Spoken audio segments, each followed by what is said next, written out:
Ladies and gentlemen, welcome back to Full House Games. You're joining us for the third round, which features Corey Hill playing Boros Legion against Joseph, who is running what he calls American Delver. American Delver? Yeah, I mean, it's not... Wait, what are we playing? Standard? Well, yeah. Okay. And he's playing American Delver. Sure, that's what he wants. leading with green. I think it's actually a zoo deck, but yeah. So it's bug colored, I would imagine. Then no, white. I think it's just a nine white deck, but he's named it American Delver, from what I've been told. So okay, so he's either messing with us or there's been miscommunication. But yeah, just swing probably in here. Both. Probably a little column A, a little column B. And obviously joining me is Ben Clinic again. Yeah, so that Voice of Resurgence is going to make the little bit more difficult for the burn deck here, Corey, because absolutely. You just have to do everything in the main phase. Oh, I do not like that. Okay. I do not like that. Okay. Boros Burn, I'm just like, face. You attempted to kill the creatures, just kill the face. Is this straight up and down Boros Burn, or is this Rabble Red? No, this is definitely Boros Burn. Corey's a big fan of Boros. You can't really see it because the camera's on the other side, but he does have a Boros tattoo on his right arm there. On his right wrist, I guess it is. Yeah, I'm just a big fan of face. Just punch him right in the face. Absolutely. Boros Charm to the face. Yeah. The words to the face should be the only words you know as a burn player. Absolutely. Unless they play an Archangel Thune, in which case you go Stoke the Flames, targeting that thing. Jesus or, Christ! Blood Baron or something. Unless you can just untap and kill them. Yeah, that's right. To the face. Those are the words I want to hear. That's exactly what you want to do when you're playing Burn. And yeah, that's why you played Burn at this event, so yeah, kind of went derpy a bit, but yeah, to the face is still definitely my words. You didn't go to the face? Is that what I'm hearing? No, I did go to the face. Ooh, I like this. What is this? That's a Satyr Fire Drinker, my friend. Main board. Yeah. That's convenient. Get some in value. This situation. Okay, so maybe this is an example of start burning to the face, just picking off those creatures. Burn to the face, burn the creatures. Burn to the face and the creatures. Why not do both? Exactly. That's my motto. And that's what Satyr Fire Drinker is there for. So there could be an example of being able to hit him in the face. Flames? No. Yeah, that's War Leader's Helix. Nice. That's what we're looking for. Nice. +4 life. Ooh, Selesnya Charm. Sweet. That does nothing, does it? Well... +2/+2. It's still... Yeah, exactly. It forces him to blow out a Selesnya Charm. It's still 4 damage to his face. So. What does Selesnya Charm do? I think it gives +2/+2. +2/+2, yeah. +2/+2, yeah. But the War Leader's Helix hit him for 4. So doesn't the Certified Answer hit him for 4 then? Yeah, but War Leader's Helix has 2 counters on it from that of Johnny. Oh, right. Oh, I mean, sorry. Yeah, it has counters. Okay, so it got big enough. Right. Yeah. It looks like it's probably going to be out of Corey's range now. But that is a young Pyromancer in hand. Favoured card of many Burn player. Mm-hmm. Good card. Very good. I've heard it does things. I believe it creates chump blockers. And not only that... Oh, okay. So we're going to go double a Johnny. So we're looking at like a 6/6 Voice of Resurgence. Yeah, usually you want to see your voice die, but I mean, this is an interesting play. He swung for 6, he's taken it. He shocked once. He is down to 12. He can just literally neg out a Johnny and kill him next turn. So if you just flying a double strike, you're dead. Yeah, that does it. And I think we both know for a fact that he has literally nothing to stop it. He has the Chandra's Phoenix is the only thing he can possibly play right now. That a War Leader's Helix? Oh, the War Leader's Helix made him gain 4. You are correct. Okay, so I think Corey just has to burn, baby, burn against that. Just go on phone. Ooh, Stoke the Flames. Okay, that's what's getting He knows what's up. He knows what's up. He knows how scary that 6 in the air is going to be. That's why you can't necessarily be that greedy with your Ajani's. Maybe if he had waited a turn, he could have actually gone +1, made it like swung for 5, +1, made it a 6/6, and then give it the. I think maybe if you're in his position at this point, you're just thinking, I just want to kill him before he can kill me, because in the long game, Burn is just a top deck away from killing you at any single point in time. Is that an island that's been tapped to pay for Is that where this American No, is it's a coming forest. from? It is a forest? That's a Zendikar forest. Oh, That's the one where it Zendikar kind of forest? splits out. Yeah, Very nice, I very know nice. I know the forest. Corey's got a lot of land, but that is a Perforos, so it's going to deal 2 damage to his opponent there. Oh, I didn't even think of that. That is such a good card in this. Every burn spell you make makes a token, which shocks them again. I love it. It is very high on curve, though. Okay, so this isn't like now that Magma Jet is making a little bit more sense because this is more of a traditional Boros deck with just a hell of a lot of burn. We're seeing some creatures come down here. It's not just straight up and down burn to your face. Wow. Alright, I think Corey maybe should have thrown that Satyr Fire Dancer under the bus, just because you can get double tokens there. And... But I mean, there could be an example here of every burn spell he's going to top deck now shocks and does. So he top decks a burn spell here. But say he top decks a burn spell and kills one of those dudes, it's just going to make a new one. Oh, actually, he could have made 2 because he would have got 2 young Pyromancers, and then he could have burned each. Exactly. So it would have just been the 6/6 that was still alive. I mean, ultimately, he's missed it anyway, just because. Okay, so readjusting his lands here. Of what's going Hopefully on. he's not chugging down another one. Hopefully he's burning to the face again, because that's what we like to see. So does he maybe swing with that young Pyromancer? Swing, get in 6 Okay, damage? so we're burning you. Trigger on the young Pyromancer comes into play. If we take out a Voice Resurgence at this point, it's a 3/3, and that's not fantastic. Yeah, that's exactly why you don't want that Satyr Fire Drinker. Yeah. I mean, obviously the plays, though, you can double do, and he just scoops here. Yeah, I mean, triple Voice of Resurgence, that's really, really harsh. So Especially when one of them is a 6/6. That's game to That's game to not the Corey. green-white... Sorry.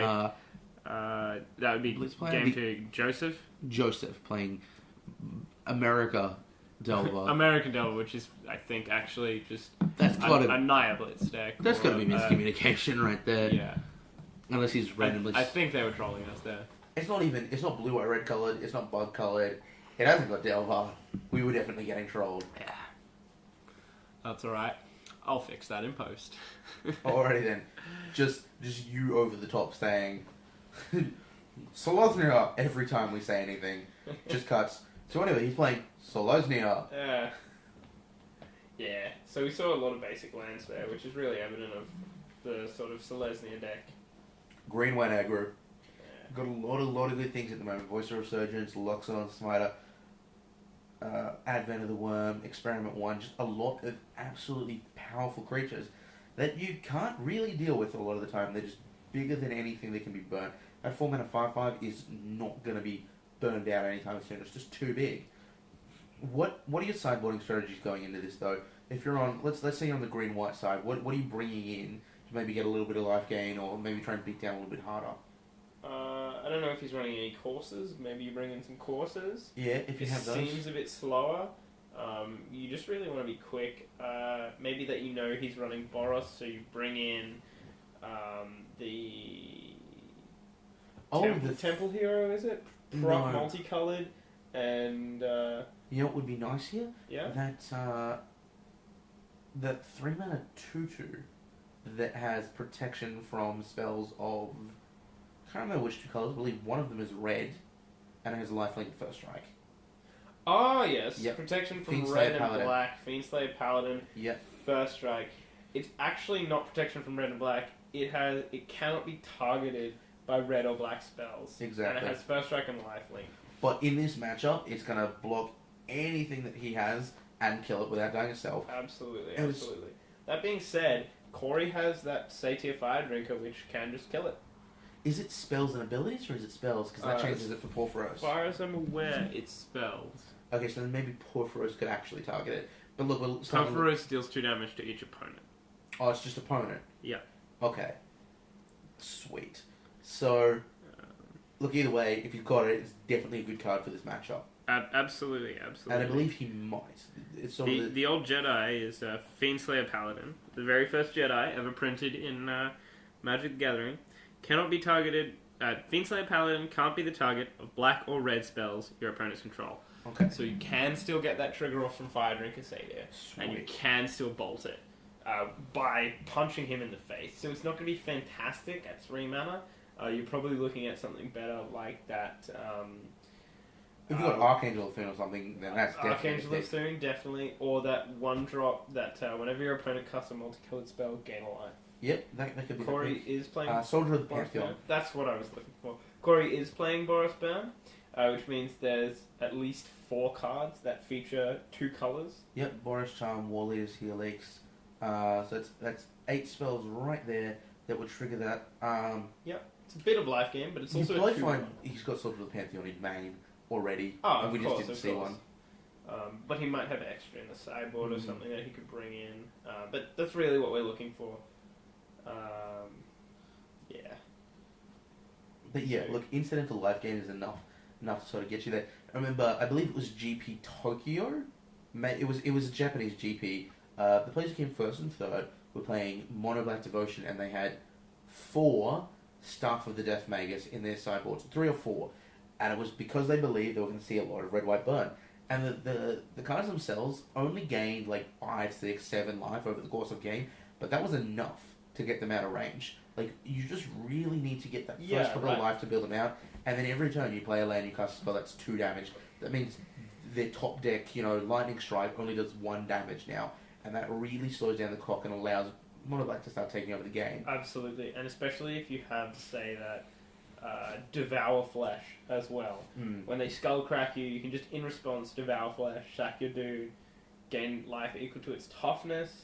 Yeah, and there was actually a Mono Black player who did anticipate a lot. He was a Brisbane player, and he'd heard all the Eternal players going on about Rabble Red and Red White Burn because they didn't have a deck and they wanted to build something quick and easy and something that, those decks not expensive at all. Especially if you're an Eternal player, you've probably already got your Mutavaults. Yeah. So it's like $30. So he anticipated that, and he put for the Staff Death Magus in his sideboard, and look, it paid off because he didn't make top 8, but he did go 6-2. Nice. And he did go up against quite a number of burn decks. Yep. So that's what got him there. There was a lot featured at this event, but Corey's got a token out, and we're seeing the 2-1 for 1.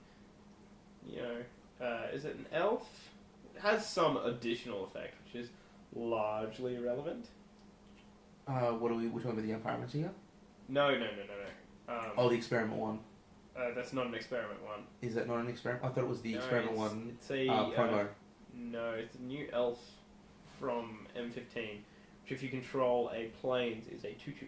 Oh, Sunblade Elf. That's what I'm looking for. Oh, I thought it was a Experiment one. That's fine. Something else, which is really... It has some other effect. Yeah, it's pay 5 mana, each creatures get +1/+1. Okay. Which is relevant. Maybe 1 mana 2/2. You are right. Maybe it is a promo Experiment one. Yeah, I think it block is. with it then, so... The Sunblade Elf is got a much brighter thing. I do believe that is an Experiment one. I wouldn't be surprised if Sunblade Elf were in this deck. Yeah, it's definitely Experiment one. Wouldn't be surprised if Sunblade Elf were in this deck though, because that is very powerful. A 1 mana 2/2 with an upside is gravy. We used to get 1 mana 2/1s and be happy about it. Now we're looking for 1 mana 2/2s with upside. That was a Stoke the Flames? Burning that Experiment one. But those things can get huge. Experiment ones never get bigger than in a green-white deck. Those can become 5/5 quite I agree, easily. but you can't really waste a Stoke the Flames. Stoke the Flames is one of your most You've got powerful to spells. shock him for 4 and then block with the token and kill it anyway. Yeah, I would have personally I would rather throw a young Pyromancer in the way of a Experiment one than throw Stoke the Flames away. That is a big spell. But Corey is maybe going, there's the age-old question. Mike Flores always asks it, who's the beatdown? And this position, maybe Corey's just going, I'm not the beatdown. I am here to control the board with my burn, just do minimal burn to him, and eventually get the game. If he's put himself in that position where he wants to take control, maybe just getting whatever threat he has off the table is exactly what he wants to be doing. Personally, I mean, if he was to swing in with that 5 net 5 now, he can block with a token and Stoke the Flames. I think that would have been the better play, but yeah, I think Corey's correctly identified himself here. That's really what is he equipped there to the 5/5? I believe that is a Unflinching Courage. Ooh. So it's now That's got a 7/7 with lifelink. +2 Trample, and lifelink. Alrighty then. And this game is done, I believe. Good. If that is really an unflinching courage, he's just gained 7 life. Yeah. The Boros deck does not have. That's a chain of rocks in hand. That's a bit more than incidental life gain. Yeah, that is a chain to the rocks in hand. So that's a lot of. I mean, he's getting a nice little 2/4 in here, but if that is unflinching courage, which it is, that's 7 life. That's a hell of a lot of life. Yeah. I mean, of course, our green-white player, Joseph could just brick now and just burn to the face. That could always happen. It is quite possible. It looks like he has 2 cards in hand, I think. And look, he does have quite an amount of pressure on board. He's got Mutavolts, he's got his tokens, and he's got his Young Pyromancers. That's not an irrelevant. Oh my. I think that's a full art Mutavault. It is. Oh, wow. And a Satyr Fire Drinker comes into play. Wow. Alright, so this is relevant. Corey, not at all. I'm sorry, I'm speechless. That Mutavault is amazing. Yeah, it is a really nice... Corey has probably got the biggest collection. Corey is a connoisseur of Magic cards. If you've got a foil, you take it to Corey, because he wants them all, and his collection is insane. And obviously that full-up Mutavault is backing me up there, because that thing is so pretty. Man, I want to see that thing in person. Sorry, I should be paying attention to the deck, and not this Mutavault. That's alright. Oh, man. So we're seeing an Advent of the Worm come into play. I reckon... But he's coming in for still quite an amount of damage, so chuck him down in front of the Young Pyromancer. In response, cast some sort of spell. I don't believe he has a spell in him. He's got Lightning Strike. That's probably all he could do for 2 mana that would take that Advent out. But yeah, look, green-white scooped it up, so we're going to go to game 3 here. Very nice. So, looks like that unflinching courage wasn't enough to get him there. 7 life, not enough.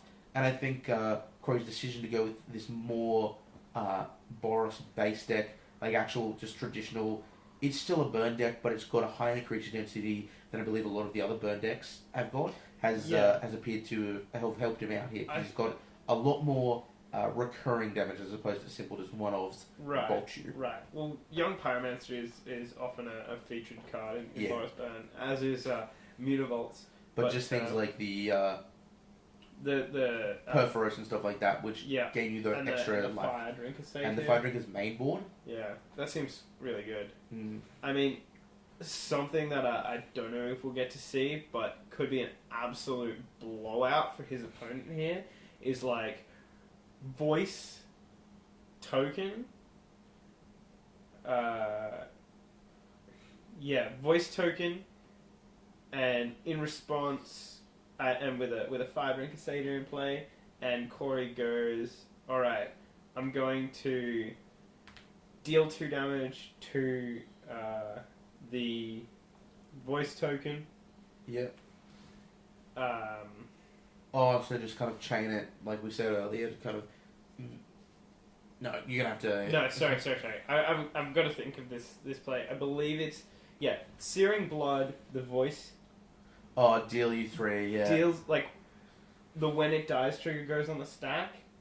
So, if he's the active player, it's going to deal 3 damage to his opponent on the stack. It's going to die, so the token trigger is on the stack. So, the token comes into play, 3 damage is dealt to his opponent, and then Fire Drinker Satyr then allows him to trigger and kill the token as well. It is a delayed trigger, which I actually had a really interesting interaction with, and I had to call my opponent called a judge on me, but it all worked out. What happened is he was playing Ashiok, and he ticked over and hit my Chandra, and then he Nature hit my Chandra, and then on his turn I Searing Blooded it, and got my Chandra back to my hands because the trigger was delayed, so my Chandra had to be in the graveyard. So when it dealt him 3, I got my Chandra back, and he called a judge on me for that one, but yeah, it did in fact work like that. So Searing Blood's a bit of an interesting card when it comes to triggers. Sorry, how did that work? Oh, so he had my Chandra in play. So I Searing Blooded my Chandra on his side of the board, dealt it 2. So it dies, and then when it dies, the delayed trigger of the Searing Blood, dealing 3 to him. Oh, Chandra's Phoenix. Sorry. Of course, nice, very nice. Sorry, actually, I should have said Chandra's Phoenix. Yeah, so Chandra's Phoenix comes back to my hand after I killed it. So I killed it on his side, dealt him 3, got the Chandra back. Yeah, very nice. That's pretty sweet. You do, of course, have to be active player for something like that to happen. No, I believe it works regardless for that specific interaction that I just said. Okay, yes, because it does. Yeah, Yeah. of course. Because it can't deal the damage yeah. until it sees the Shaman of Phoenix in the graveyard. Of course. And bit of sweet tech from Corey there. Elixir of Immortality. Get all your burn spells back. Get all your burn spells back. Why not? I mean, if you whip and your deck's better each time because there's less lands in there, right? Exactly.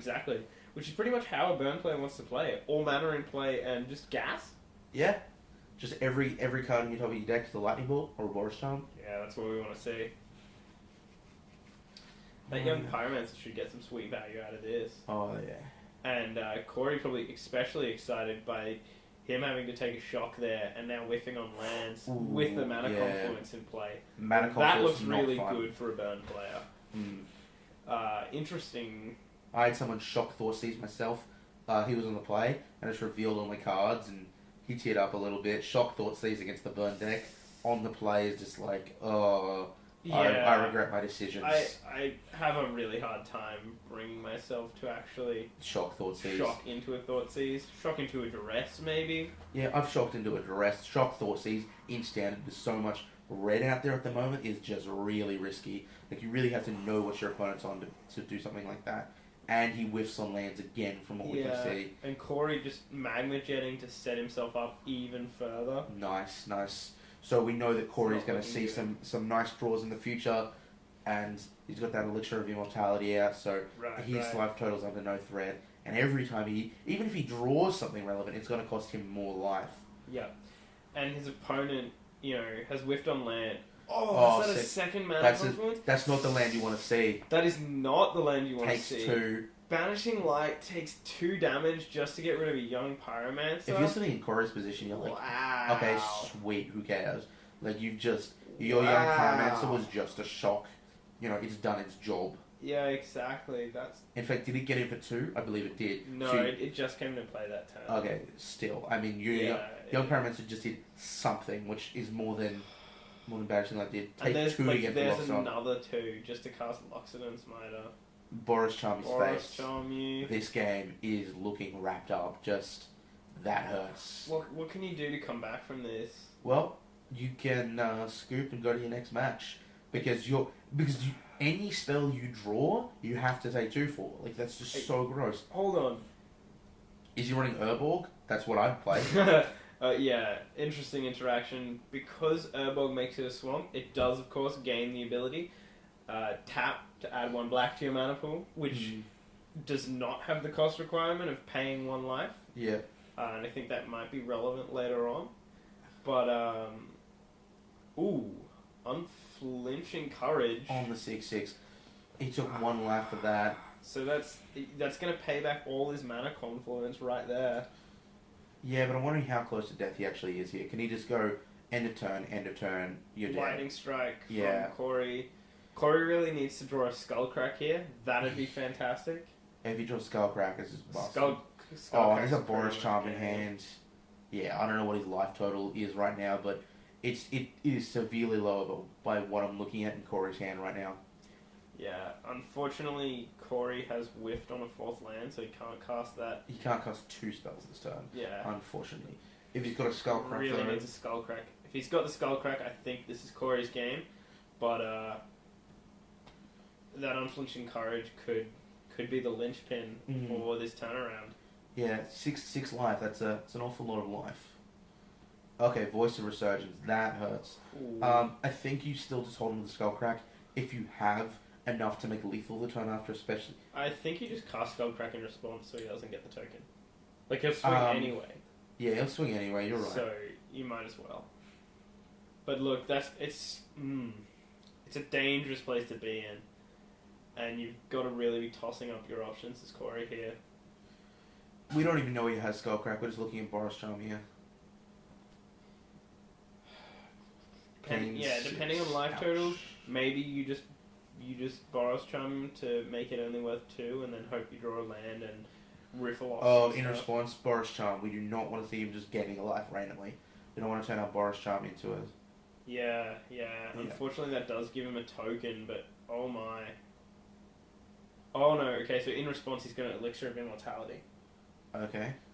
Okay, so gain Game 5 5. life. That's pretty Sweet. good for Corey here. I'm really wondering how this is going to play out at this point.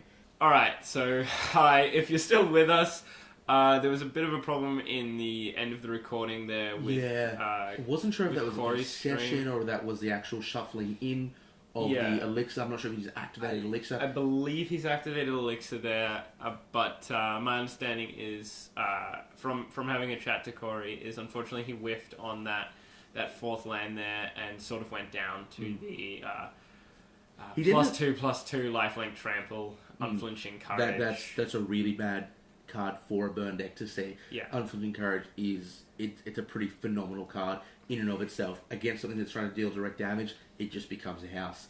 Absolutely. I do believe Corey ended up doing quite well in terms of the day. Yep. He cracked the top 20% or so. So Yeah. he went on to do well from there. With a lot of boosters. With a lot of boosters. So I think that just wasn't his matchup. Yeah, unfortunately. I believe if he had have drawn that fourth land, he told me that he had a War Leader's Helix in hand, which would have... He also had a Boros 2-for-1 the guy, and then he probably wouldn't have been coming back from that. But, unfortunately these things happen. You know, sometimes you whiff on land, it's variance. But please stay tuned for round 4, which is going to be absolutely fantastic. You know, and stick with us on Full House Games for Magic and more.